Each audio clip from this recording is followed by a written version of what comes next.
Si tu frappes moins vite et moins fort, on te met KO. La vie te met KO. Et quand la vie te met KO, il te sera extrêmement difficile de te relever. Am nga droit reculer wala ngay dellu ginnaaw. Loolu mooy détermination.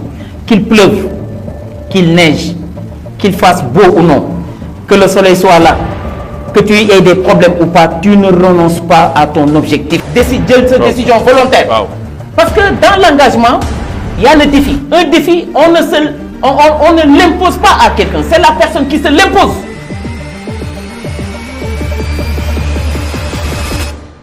Un leader partage avec les autres ce qu'il aimerait avoir pour soi-même et laisse avec les autres ce qu'ils ont. C'est ça qui va te singulariser et c'est ça qui va t'exceptionnaliser. Tu ne peux pas être leader en ayant peur.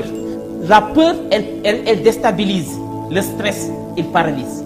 La peur déstabilise, le stress paralyse. En développement personnel, dans le vocabulaire du leadership et du développement personnel, vous ne trouvez pas ces deux mots-là. La peur et le stress.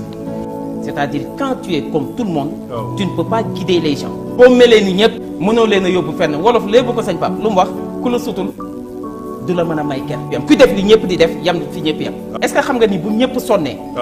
baisser les bras yow mi sonn ni ñoom mais nga surpassé wu def un effort exceptionnel excédentaire yow yàlla daf lay yéege ci kaw gars yi.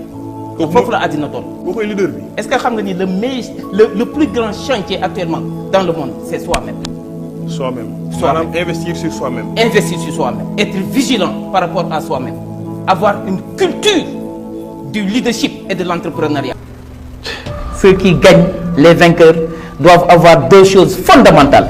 Des objectifs clairement définis et une volonté ardente de les réaliser. Réalisation. Ça nous ramène à l'action. La détermination, c'est pas. Détermination. Dara du détermination. Mais jëlal sa oto di dem Dakar. waaw songu AIBD. am nga droit reculer wala ngay dellu ginnaaw. déedéet. loolu mooy détermination. Qu'il pleuve, qu'il neige, qu'il fasse beau ou non, que le soleil soit là, que tu aies des problèmes ou pas, tu ne renonces pas à ton objectif. C'est la raison pour laquelle en développement personnel, lorsqu'on est dans la réalisation d'un but, d'un dessein et d'un objectif, on ne doit en parler qu'aux gens qui nous encouragent. boo amee yéene.